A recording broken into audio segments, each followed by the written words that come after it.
بزرگان دین، نوجوان بھائیوں اور عزیز ساتھیوں، شعبان المعظم کے آخری ایام ہیں۔ آنے والا مہینہ رمضان المبارک کا مقدس مہینہ ہے۔ اس مہینے کے آخر میں یعنی رمضان المبارک کے آنے سے 2-3 دن پہلے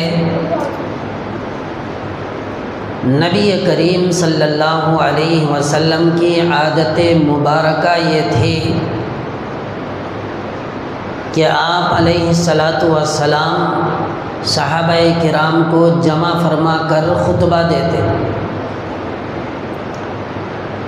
اسی کو فرمایا خطبنا رسول اللہ صلی اللہ علیہ وسلم کہ اللہ کے نبی صلی اللہ علیہ وسلم نے ہمیں خطبہ دیا اور وعظ و نصیحت کی باتیں فرمائی، رمضان المبارک کی فضیلت پر روشنی ڈالی اور رمضان المبارک کے اعمال خیر کے لیے ترغیب فرمائی اور کیا کیا خیر کے کام ہیں ان سب کی نشاندہی کر کے عمل کرنے کی ترغیب آپ علیہ الصلاۃ والسلام دیتے۔ تو اللہ نے ہمیں بھی آج کا جمعہ جو عنایت فرمایا ہے یہ رمضان المبارک سے 2-3 دن پہلے تو نبی کریم صلی اللہ علیہ وسلم کی وہ سنت ادا ہو رہی ہے کہ ہمیں بھی رمضان المبارک کے آنے سے 2-3 دن پہلے اللہ نے جمعۃ المبارک عطا فرمائی اور اس کے اندر رمضان المبارک کی فضیلت اور کار خیر والے اعمال پر روشنی ڈالنے کی توفیق نصیب فرمائی۔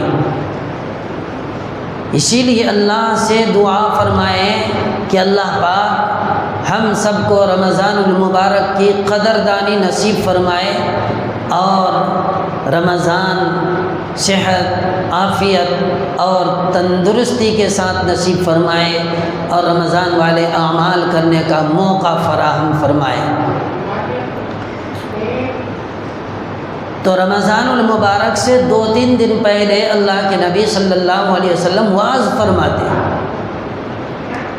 صحابہ کو نصیحت فرماتے، کہتے قد اظلکم شہر عظیم، کہ اے لوگوں تمہارے اوپر ایک بہت بڑا مہینہ آنے والا ہے، ایک بہت بڑا مہینہ سایہ فگن ہو رہا ہے۔ شہر مبارک کہ بڑا بابرکت مہینہ ہے، اللہ کی بے شمار برکتیں اس مہینے کے اندر نازل ہوتی ہیں، بے شمار اس مہینے کی فضیلتیں، اور اس مہینے کے اندر ایک رات شب قدر کے نام سے شہر فیہ لیلۃ خیر من الف شہر، جو 1000 مہینوں سے افضل ہے۔ صرف وہ ایک رات 1000 مہینوں سے افضل ہے۔ تو میرے محترم بزرگوں اور دوستوں، اللہ کے نبی صلی اللہ علیہ وسلم نے اعمال گنائے اور اس مہینے کو بڑا مہینہ قرار دیا۔ بڑا مہینہ کا مطلب یہ نہیں کہ 40 دن کا مہینہ یا 50 دن کا مہینہ، بلکہ بتانا مقصود یہ ہے یہ جو مہینہ آ رہا ہے یہ کوئی معمولی مہینہ نہیں، دوسرے مہینوں کے مقابلے میں بڑی قدر کا مہینہ ہے، فضیلت کا مہینہ ہے، اس لیے بہت بڑا مہینہ ہے، اس کی قدر کرنی ہے، اس کی عظمت کو اپنے دل کے اندر بٹھا کر جو اعمال خیر ہیں اسے انجام دینا ہے۔ اسی کو فرمایا قد اظلکم شہر عظیم شہر مبارک شہر فیہ لیلۃ خیر من الف شہر۔ آگے فرمایا شہر جعل اللہ صیامہ فریضہ، کہ اللہ نے اس مہینے کے روزے کو فرض فرمایا اور رات کے قیام کو نفل قرار دیا۔ یعنی ہم جو تراویح کی نماز پڑھتے ہیں اللہ پاک نے اسے نفل قرار دیا ہے۔ اس لیے جو شخص بھی اس مہینے کے اندر کسی نفلی یا سنت والے عمل کو کرتا ہے تو اللہ پاک اسے فرض کے برابر ثواب عطا فرماتے ہیں، اور جو شخص رمضان المبارک کے اندر کسی فرض کا اہتمام کرتا ہے تو اس شخص کو 70 فرض کے ادا کرنے کے برابر ثواب دیا جاتا ہے۔ اسی لیے اللہ کے نبی صلی اللہ علیہ وسلم نے اس مہینے کو بڑا مہینہ، عظمت والا مہینہ، برکت والا مہینہ قرار دیا ہے۔ اس مہینے کی شروعات کہاں سے ہوتی ہے؟ پہلی کے چاند سے۔ اللہ کے نبی کی ایک سنت یہ بھی ہے کہ ہم چاند کے دیکھنے کا اہتمام کریں، جیسا کہ رجب کے مہینے کا چاند اہتمام کے ساتھ دیکھا، تاریخ طے ہوئی، پھر شعبان آیا، شعبان کے مہینے کے چاند کو ہم نے دیکھا، غور و فکر کیا، پھر اس کی تاریخیں طے ہوئی، اور گنتے ہوئے آج ہم یہاں تک پہنچے ہیں۔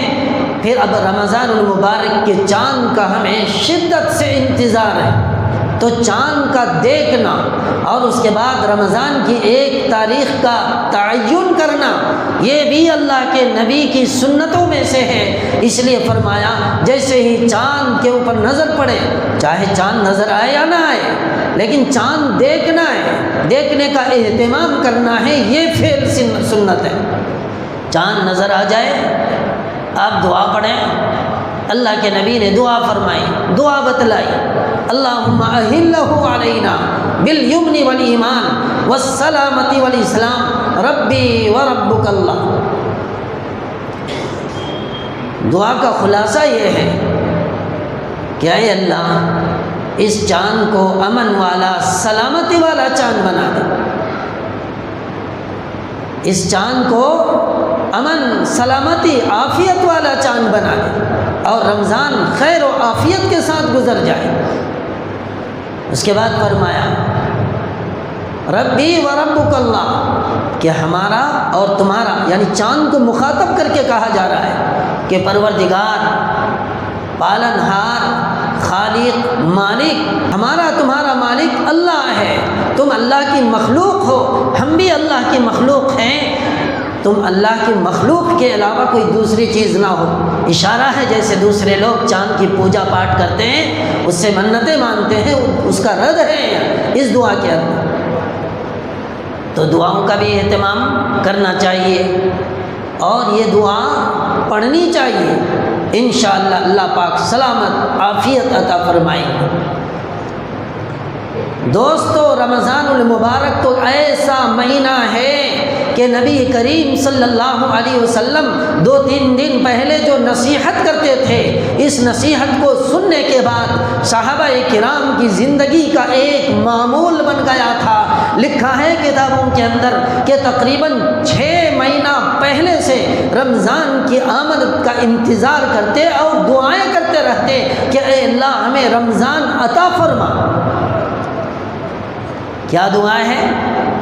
اللہم سلمنی الی رمضان، کہ اے اللہ ہماری حیات کو رمضان تک بڑھا دیجئے، ہمیں رمضان نصیب فرمائیے، وسلم لی رمضان، اور رمضان المبارک کو ہمارے حوالے کر دیجئے تاکہ ہم رمضان والے اعمال کر سکیں۔ اس کے بعد وَتُسَلِّمْهُ مِنِّي مُتَقَبَّلًا، اور رمضان کے اندر جو اعمال کیے جائیں گے ان اعمال کو قبول فرما۔ کتنے دن پہلے سے؟ 6 مہینے پہلے سے رمضان کی آمد کا انتظار کرتے ہوئے ان دعاؤں کا اہتمام کرتے یہ صحابہ کرام تھے۔ لیکن ہمارے سامنے رمضان آ گیا تو بھی ہم جو ہے دو بزرگوں اس کی قدر نہیں کر پاتے اور غفلت کا شکار ہو جاتے ہیں۔ حالانکہ اللہ پاک نے تنبیہ فرمائی، قرآن کریم کے اندر ارشاد فرمایا وَلَا تَكُن مِّنَ الْغَافِلِينَ کہ تم غافلوں میں سے مت ہو۔ مومن تو وہ ہوتا ہے جو چوکنا رہتا ہے کہ کوئی غلطی سرزد نہ ہو جائے، زبان سے کسی کے خلاف کوئی بات نہ نکل جائے، کسی کو میری بات سے کوئی تکلیف نہ پہنچائے، بلکہ نیکی والے اعمال کرتے رہیں، دوسروں کو بھی ترغیب دیتے رہیں، اسے مومن کہتے ہیں۔ اور نبی کریم صلی اللہ علیہ وسلم کے خطبے کا خلاصہ بھی یہی ہے، یہی وجہ ہے کہ صحابہ کی زندگی کا معمول بن گیا تھا کہ 6 مہینے پہلے سے یہ دعا فرماتے تھے، اللہم سلمنی الی رمضان وسلم لی رمضان وتسلمہ منی متقبلا۔ ہمیں بھی اس دعا کا اہتمام کرنا چاہیے۔ اب 6 مہینے تو ہمیں نہیں ملیں گے، لیکن ابھی جو ہے 2-3 دن باقی ہے، اگر ہم اس دعا کو پڑھ لیں گے تو صحابہ کی جو ایک سنت ہے، ان کا جو ایک طریقہ ہے اور ان کی جو طلب اور تڑپ تھی، اللہ ہمیں بھی عطا فرمائیں گے۔ تو دوستو بزرگوں، بہت محتاط رہنا چاہیے انسانوں کو، اسی لیے شعبان کو اللہ کے نبی نے فرمایا شعبان المطہر، تو رمضان کو فرمایا رمضان المکفر، کہ شعبان پاک کرنے والا ہے تو رمضان گناہوں کو مٹا دینے والا ہے۔ یہ گناہوں کے مٹانے کا مہینہ ہے، یہ فتنے کا مہینہ نہیں، یہ مسائل کو کھودنے اور کریدنے کا مہینہ نہیں، بلکہ اللہ کے احکامات کے اوپر ہماری توجہ، ہمارا نگاہ ہو، انشاءاللہ اللہ ہمارے ساتھ خیر کے معاملے فرمائیں گے۔ تو دعاؤں کا بھی اہتمام کرنا چاہیے، اور رمضان کا استقبال بڑے زور اور شور کے ساتھ کرنا چاہیے۔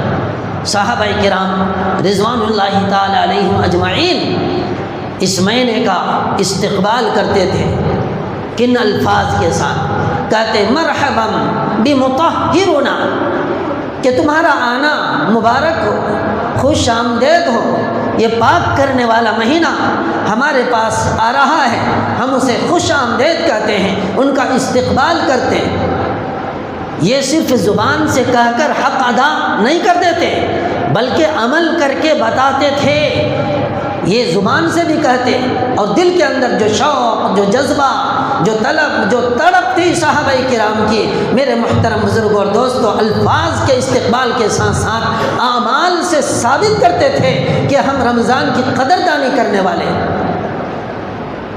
اس لیے رمضان کوئی معمولی مہینہ نہیں ہے، بڑا قیمتی مہینہ ہے۔ ابن الفضل ایک مشہور تابعی ہیں، ان کی ایک بات علماء نے کتابوں کے اندر لکھی ہے، وہ خود فرماتے ہیں کانوا یدعون اللہ 6 اشہر ان یبلغہم رمضان، کہتے ہیں ہمارے یہاں کا جو رمضان ہوتا تھا وہ کیسا بتاتے تابعی، ہمارے یہاں کا جو رمضان تھا، رمضان ایسا تھا کہ 6 مہینے پہلے سے یہ لوگ دعا کرتے تھے کہ رمضان تک اللہ پہنچا دے، این یبلغہم رمضان، کہ ہمیں رمضان تک اللہ پہنچا دے۔ تو ان کے دل کے اندر جو تمنا، جو خواہش تھی رمضان تک پہنچنے کی ہوتی تھی کہ کسی طرح رمضان مل جائے۔ اور اس کے بعد سنیے، جب رمضان ملتا تو رمضان کا واقعتاً اللہ نے جیسا حق دیا ہے وہ حق ادا کرتے، رمضان کے اعمال پورے کرتے، کوئی ایک چیز بھی وہ مس نہیں کرتے، ان سے فوت نہیں ہوتی، ایک عمل بھی ان سے چھوٹتے نہیں۔ روزے کا حکم ہے روزہ رکھتے، تراویح کا حکم ہے تراویح پڑھتے، اعتکاف کا حکم ہے اعتکاف کرتے، زکوٰۃ نکالنے والے زکوٰۃ نکالتے، صدقہ و خیرات کرنے والے صدقہ و خیرات کرتے، ہر عمل کے اندر ان کی شرکت ہوتی تھی، ہماری طرح نہیں کہ جی چاہا تو کر لیا، جی نہیں چاہا تو چھوڑ دیا۔ اور اس کے بعد فرماتے ہیں رمضان مل گیا، اعمال مل گئے، پورا مہینہ اللہ کے اور اس کے رسول کے حکموں کو بجا لاتے رہے، رمضان ختم ہوا، عید آئی، عید کی نماز پڑھی، اور اس کے بعد سنیے پھر کیا کرتے تھے، ثم يدعونه 6 اشہر ان يتقبله منهم، 6 مہینے بعد تک دعا کرتے رہتے تھے کہ اے پاک پروردگار، ہم کمزور ہیں، ضعیف ہیں، گنہگار ہیں، ناتواں ہیں، تو ہی طاقت والا ہے۔ ہم نے اپنی طاقت، اپنی بساط کے مطابق جو اعمال رمضان کے کیے ہیں، اگر اس کے اندر کوئی کوتاہی، کمی ہوئی تو اسے معاف بھی فرما اور ہمارے اعمال کو قبول بھی فرما۔ 6 مہینے پہلے رمضان کی طلب، رمضان کے 6 مہینے بعد تک رمضان کے اعمال کی قبولیت کی دعا، کیسے تھے لوگ دیکھیے دوست بزرگوں۔ اور ہمارا رمضان تو غیبت، چغلی، ان کی لے کر جو ہے اسی طرح گزر جاتا ہے، ہمیں احساس تک نہیں ہوتا ہے کہ یہ کیسا مہینہ ہے، ان کی برائی، ان کی برائی۔ تو دعا کیجئے کہ اللہ پاک صحیح انداز سے، صحیح طریقے سے رمضان نصیب فرمائے۔ چاند بھی دیکھنا ہے، دعائیں بھی رمضان کے ملنے کی کرنی ہے، رمضان مل جائے تو اعمال بھی کرنا ہے، اور رمضان کے بعد قبولیت کی بھی دعا کرنا ہے۔ اللہ ہم سب کو توفیق نصیب فرمائے۔ تو رمضان کے فرائض کے بارے میں جو آیت میں نے پڑھی ہے، اللہ نے اس کے اندر تذکرہ فرمایا۔ رسول اللہ صلی اللہ علیہ وسلم نے بھی اپنے ارشاد گرامی میں فرمایا، ثم جعل اللہ صیامہ فریضۃ، کہ اللہ نے رمضان کے مہینے کے روزے کو فرض فرمایا۔ روزے کی حقیقت کیا ہے، اس چیز کو ہمیں سمجھنا ہے۔ روزہ کوئی معمولی چیز نہیں ہے۔ اسلام میں نماز اور زکوٰۃ کے بعد، علماء نے لکھا ہے یہ کہ نماز اور زکوٰۃ کے بعد سب سے زیادہ اہمیت کا حامل اگر کوئی عبادت ہے تو وہ عبادت صوم ہے، جس کو روزہ کہا جاتا ہے۔ روزے کی فرضیت کا اعلان قرآن کریم نے ان الفاظ کے ساتھ کیا، یا ایھا الذین آمنوا کتب علیکم الصیام کما کتب علی الذین من قبلکم لعلکم تتقون، اے ایمان والو تم پر روزے فرض کیے گئے جیسا کہ تم سے پہلے لوگوں کے اوپر روزہ فرض کیا گیا تھا۔ کیوں؟ تاکہ تم تقوی والے بن جاؤ، تقوی گزار بن جاؤ۔ تو روزے کی حقیقت کیا ہے؟ روزہ عربی لفظ صوم کا ترجمہ ہے، معنی ہے، اور صوم کے معنی لغت کے اندر امساک کے ہیں، اور امساک کہتے ہیں رکنے اور بچنے کو، کسی چیز سے بچنا، کسی چیز سے رک جانا، خطرے کی چیز، گناہ کی چیز، غلط چیز، ناجائز چیز، ان چیزوں سے بچ جانا، اس کے معنی امساک۔ شریعت مطہرہ کے اندر روزے کے معنی کیا ہے؟ فرماتے ہیں کہ روزہ کہتے ہیں صبح صادق سے لے کر غروب آفتاب تک کھانے اور پینے سے اور اسی طرح بیوی کے ساتھ جماع کرنے سے بچے رہنے کا نام روزہ ہے۔ یہاں یہ بات جاننا بہت ضروری ہے، ایک اہم بات ہے کہ ہر ایک عبادت صورت اور روح سے مرتب ہوتی ہے، بہت قیمتی بات ہے۔ کیا فرمایا؟ ہر عبادت صورت و روح سے مرتب ہوتی ہے، روح کے بغیر کوئی عبادت کا وجود نہیں ہے، وہ محض لاشے کے مانند ہے جس عبادت کے اندر عبادت کی روح نہ ہو۔ تو صورت بھی ہونا ہے اور روح بھی، دونوں کی جو ہے دونوں سے مرتب ہوتی ہے عبادت۔ یعنی ہر عبادت کی جیسی ایک ظاہری شکل اور صورت ہوتی ہے، اسی طرح اسی عبادت کی ایک باطنی روح اور حقیقت ہوتی ہے۔ مثلا نماز کو لے لیجئے کہ نماز ایک اہم عبادت ہے، قیمتی ہے، روزانہ 5 وقت ہم پڑھتے ہیں، لیکن اس کے اندر ایک ظاہری صورت ہے اور اس کی ایک باطنی روح اور حقیقت ہے۔ کیا ہے ظاہری صورت؟ نماز کی ظاہری صورت یہ ہے کہ قبلے کی طرف رخ کر کے کھڑا ہو جائے، تکبیر تحریمہ باندھی جائے، پھر اپنی زبان سے سورۃ الفاتحہ یا کوئی سورت پڑھی جائے، پھر رکوع کیا جائے، سجدہ کیا جائے، قعدہ کیا جائے اور اس کے بعد سلام پھیر دے۔ یہ نماز کی ظاہری صورت اور اس کی شکل ہے، اور اس کی باطنی روح اور حقیقت یہ ہے کہ توجہ الی اللہ ہو، نماز کے اندر کھڑا ہے، اس کی حقیقت یہ ہے کہ توجہ اللہ کی طرف ہے، اللہ کو بڑا سمجھ رہا ہوں، اللہ کے سامنے اپنے جسم کے اعضاء عضو کو، اعلیٰ عضو کو یعنی پیشانی کو سب سے بڑے پروردگار کے سامنے ٹیک رہا ہو، یہ تصور ہو، خشوع ہو، خضوع ہو، اللہ کا خوف طاری ہو، عاجزی ہو، انکساری ہو، یہ نماز کی روح ہے اور حقیقت۔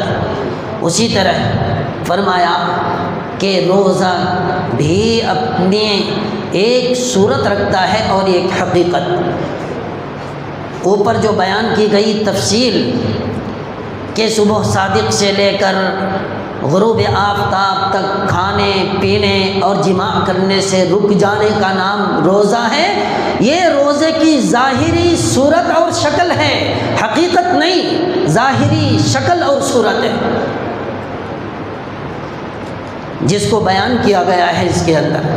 تو روزے کی حقیقت، روزے کی روح یہ ہے کہ بندہ کی طرف سے اللہ کی محبت کا اظہار کیا جائے، اللہ کی محبت کا مظاہرہ پیش کیا جائے کہ اللہ کا حکم ہوا کہ صبح صادق سے لے کر غروب آفتاب تک کھانے پینے اور جماع کرنے سے باز رہو، تو اللہ کے حکم کو ہم نے بجا لایا ہے، اس کے حکم پر، اس کی محبت میں بندہ اپنے بہت سارے محبوب اور بہت سارے مرغوب کاموں کو اور مرغوب اوقات کو کیا کرتا ہے؟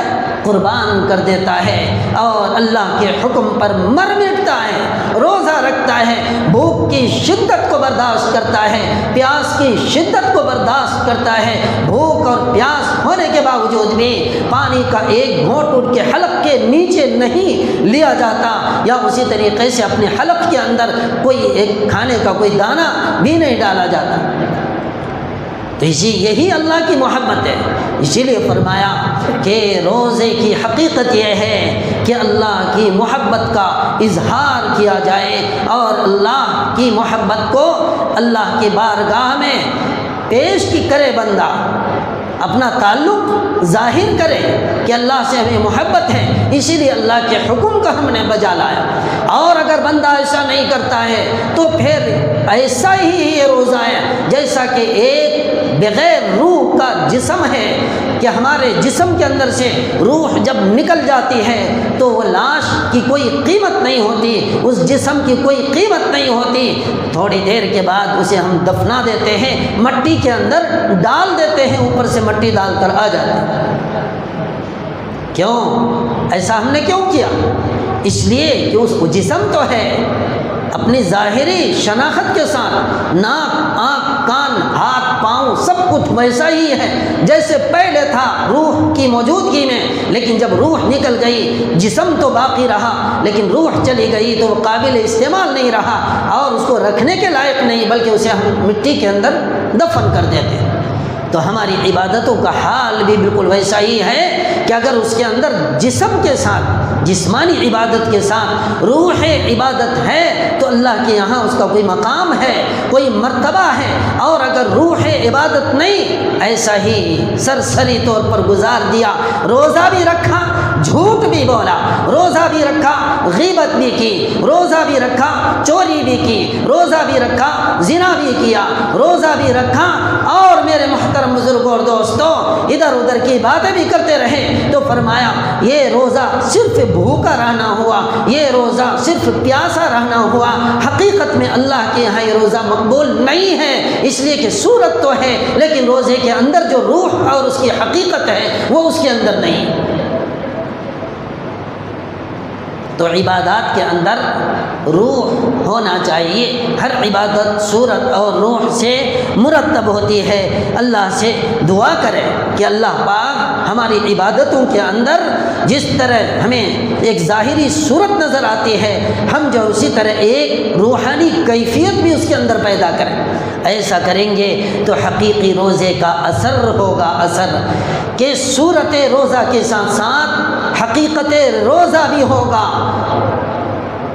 اس لیے کہ اسی روزہ کے خاطر ہم نے بہت ساری ایسی چیزیں جو ہمارے لیے دوسرے ایام میں جائز تھیں، حلال تھی، مباح تھا، لیکن روزے کی حالت میں ہم نے اس کو حرام کر لیا اپنے اوپر، بلکہ اللہ نے ہمارے اوپر حرام کر دیا ہے. تو ان حرام چیزوں سے ہم تو بچ رہے ہیں جس کو اللہ نے پہلے حلال کیا تھا. لیکن وہ چیزیں جو پہلے سے حرام ہیں، جیسے جھوٹ ہے، زنا ہے، چوری وغیرہ ہے، یہ پہلے سے روزے سے پہلے سے بھی یہ حرام ہے. اگر ان چیزوں کے اندر ہم ملوث رہے تو پھر ہماری عبادت کا حال کیا ہوگا ہم ہی اندازہ لگا لیں. تو میرے دوستو، چاہے وہ روزہ ہو یا نماز ہو، اس کی ظاہری صورت بھی ہونی چاہیے اور ظاہری صورت کے ساتھ ساتھ باطنی حقیقت جو ہے یہ بھی ہونی چاہیے، ورنہ بے روح روزہ جو ہے خدا کو مطلوب اور منظور نہیں ہے. جیسا کہ روح کے بغیر کا انسان جو ہے لاشے کے مانند ہوتا ہے اور ہم اسے دفن کر آتے ہیں. اسی طرح فرماتے ہیں کہ انسان کے اندر جو ہے 4 قسم کے اخلاق ہیں. یہ بھی بہت قیمتی بات ہے. علماء نے بڑی عجیب عجیب باتیں کتابوں کے اندر لکھی ہیں قرآن و حدیث کی تشریح کرتے ہوئے. انسان میں 4 قسم کے اخلاق ہوتے ہیں. نمبر 1 حیوانوں کے اخلاق، نمبر 2 درندوں کے اخلاق، نمبر 3 شیطان کے اخلاق، اور نمبر 4 فرشتوں کے اخلاق. حیوانوں کے اخلاق، جانداروں کے اخلاق کیا ہے؟ کھانے پینے کی حرص. اچھی طرح یاد رکھ لیں، کھانے پینے کی حرص، شہوات اور لذات میں انہمام. جانوروں کو آپ دیکھیں 2 ہی کام، کھانا پینا، شہوتیں پوری کرنا. انسانوں میں وہ چیز نہیں، جو انسان ہوگا اس کے اندر یہ اخلاق نہیں ہوں گے. اس لیے فرمایا رمضان کے اندر جو روزے کا حکم دیا ہے ان کا ایک مقصد لعلکم تتقون سے یہ بھی بات سمجھ میں آتی ہے کہ جو جانوروں کے اخلاق ہمارے اوپر غالب آ گئے ہیں روزے کی وجہ سے، وہ اخلاق مغلوب ہو جائے، یعنی کھانے پینے کی حرص کم ہو جائے، اس کے اندر انہماک نہ ہو. کیوں؟ اس لیے کہ جانور اور حیوانوں کے اخلاق ہے، انسانوں کے اخلاق نہیں. انسان تو بھوکا پیاسا رہ کر، روزہ رکھ کر اللہ کو راضی کرنے کی کوشش کرتا ہے. دوسری چیز درندوں کے اخلاق. فرماتے ہیں یہ بھی انسانوں کے اندر درندگی آ جاتی ہے، اعمال کے نہ کرنے کی وجہ سے، برائی میں کثرت سے مبتلا ہونے کی وجہ سے درندہ بن جاتا ہے. ایک بیل ہے، کھڑا رہتا ہے روڈ میں، آپ جائیں گے، اگر قریب جائیں گے تو منڈی ہلائے گا، یا نہیں تو سینگ مارے گا، یا نہیں تو لات اٹھا کر ٹھوکے گا. گھوڑے کے پاس جائیں گے، پیچھے سے ذرا اسے انگلی کیجیے، وہ لات اٹھا کر مارے گا. تو یہ درندے اسے کہا جاتا ہے. شیر جنگل میں چلے جائیے، شیر چیر پھاڑ کر کھا جائے گا.